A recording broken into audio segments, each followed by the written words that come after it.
Here's an economic play. There's an economic play behind police brutality. There's a huge economic play. So every year, cities across the United States of America, small and large, they spend millions of dollars in police brutality claims. Because it's like, this isn't common. This isn't new, right? Like it happens all the time. They know it's going to happen. Right. Even if it's not to this extent where somebody gets killed, somebody might get a black eye, somebody might break somebody's ribs. Like somebody might be wrongfully accused. Yeah, it's a lot of police, but that's an issue too, but specifically police brutality. Right. So police brutality cases, there's millions of police brutality cases all over the country every single year.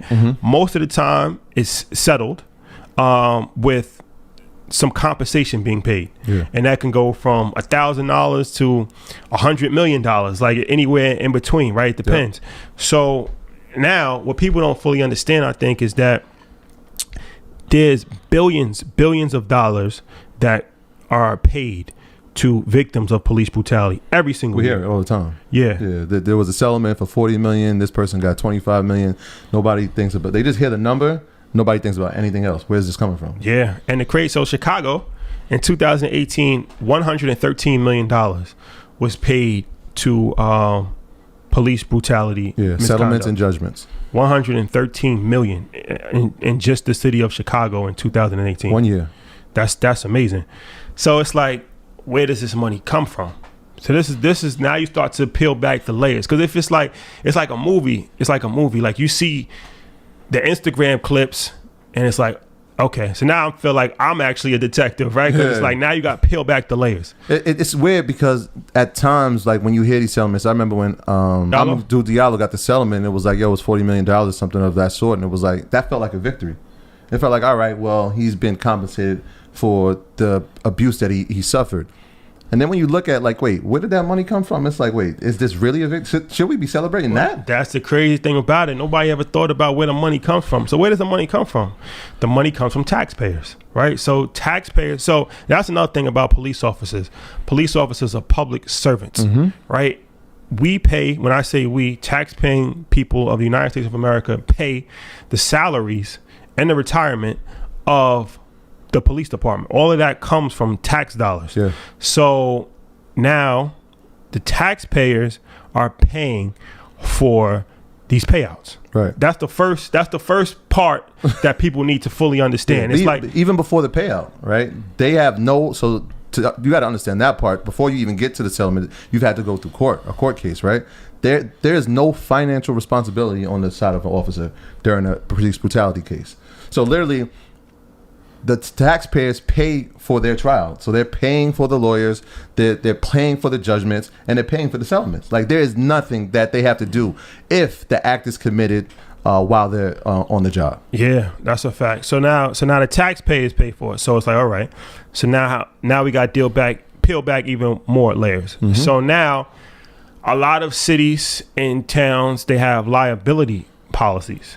So liability, it's like insurance pretty much, right? So it's like, okay, any other insurance policy, you pay a premium. So like, let's say you have a $10 million liability policy.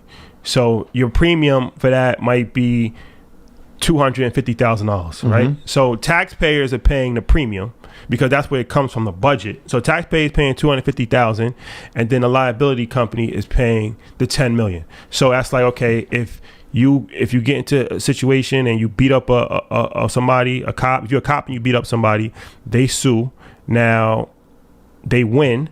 So now the liability company is liable for that, to pay that. Right. So they pay it, but ultimately the taxpayers still paid it in some sort because they actually paid the premium for the policy. Right.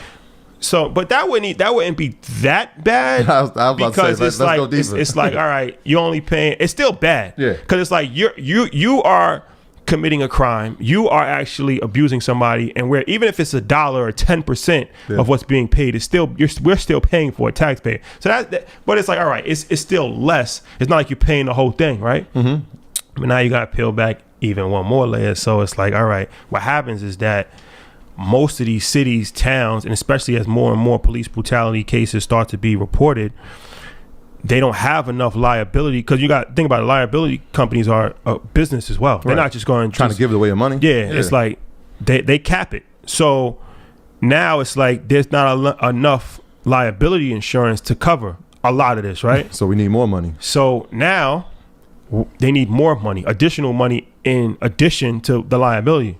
So where does that come from? So now they have to issue bonds. They have to have bonds, right? So it's like Bethlehem, Pennsylvania, small town in Pennsylvania. Let's talk about 2004, they settled a wrongful death lawsuit for $7.89 million. So 500,000 came from the insurance. Right. 7.39 million came from bonds. So the vast majority of it actually came from bonds. Right. So bonds, in a sense, is like, listen, we're going to pay you back this money over a given amount of time with interest.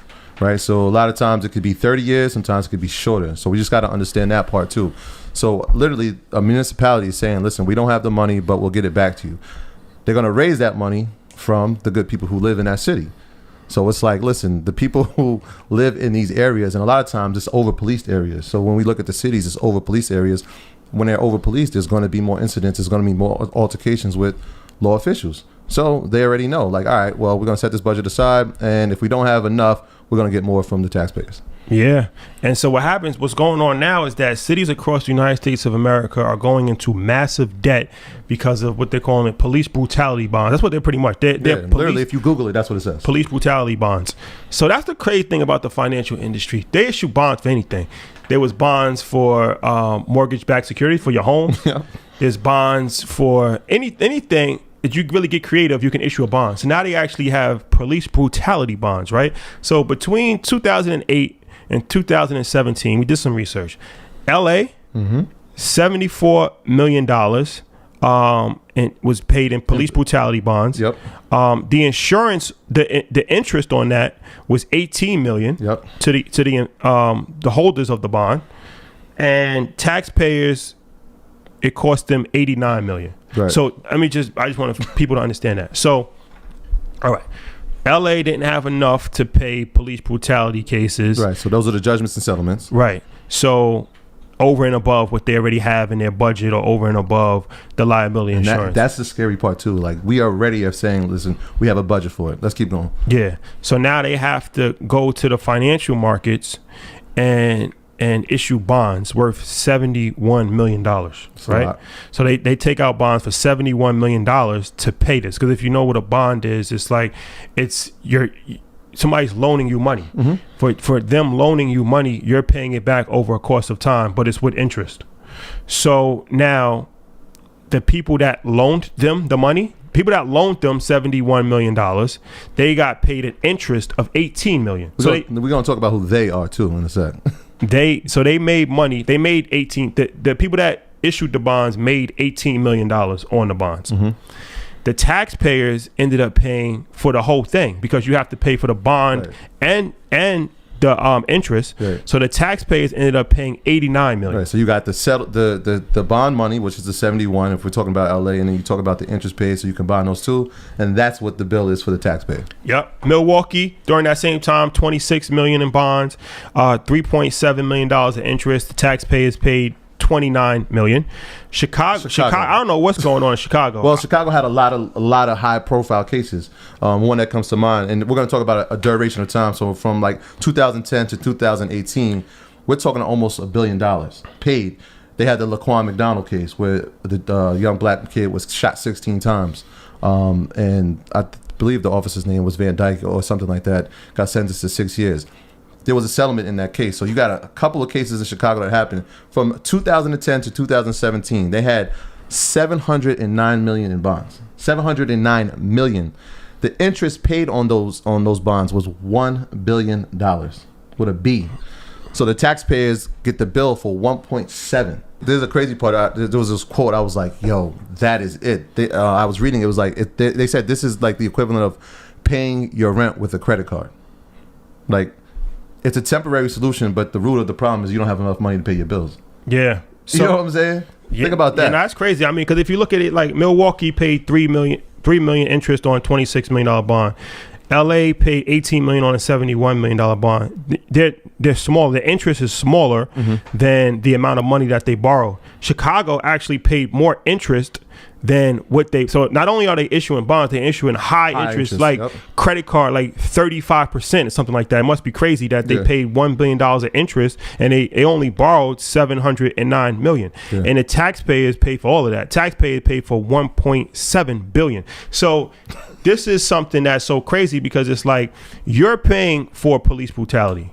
Right. You are. Yeah. And this is something, like I said, whether you are black, white, whether you are affluent, whatever, this is something that everybody should be concerned about because from an economic standpoint, why do you want to pay for road cops? Why do you want to pay for that? You're paying for misconduct. You're not only paying for it, but you're paying for the interest as well. Yeah. So, all right. So now that's the third layer, but here's where it gets really spicy. It's like, all right, so we talking about bonds and they. So who's they, right? Let's get to they. So it turns out that large banks, investment firms, Wall Street investment firms, small regional banks, all play a part in issuing these bonds. Some well-known companies that have played a part: Wells Fargo, Goldman Sachs, Bank of America, Bank of Montreal. So they issue police brutality bonds to towns, cities, municipalities. The cities pay them over the course of time to loan them money so they can pay victims, and they actually are making money. So these companies are making money off of police brutality, right? Because they're getting paid interest on the bonds. And there's a lot of fees that go into doing these bonds, right? So like we said, there's an underwriter fees that the banks are going to collect the money on that every time they issue them. So they're going to, every time that there's a case that is a settlement, there's underwriting fees, the bank gets paid. So not only do you have the first layer that's making money is insurance companies for the liability claims, because insurance companies always make money. There's no way around it. Like that's how insurance companies operate, right? So now you're paying insurance premiums. So there's insurance policies in place for police brutality. They make money. But even bigger than that, now you have financial institutions that are making money off police brutality bonds, off the interest. Right. So, okay. Now we have to look at, now it makes more sense why nothing has changed in the last 50 years. If anything, it's gotten worse, right?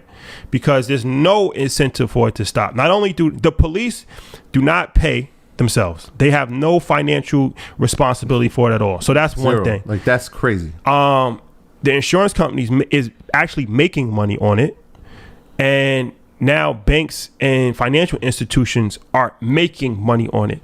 So if nobody's losing money as far as the cops, and people are making millions and billions of dollars, right, why would there ever be a real incentive to stop, to change police brutality? And then all that, right? If this was chess, right? If we said that those are all the players, we got to figure out where are we at on that chessboard.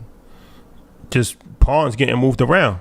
That's the reality of it, and most people don't realize it. So it's like, all right, okay. So, and there's different ways how cities use it. Like some cities use bonds as like part of their budget. Some cities use it as an emergency option. Some cities use it after the liability insurance cuts in, but they're still getting used, right? Yeah.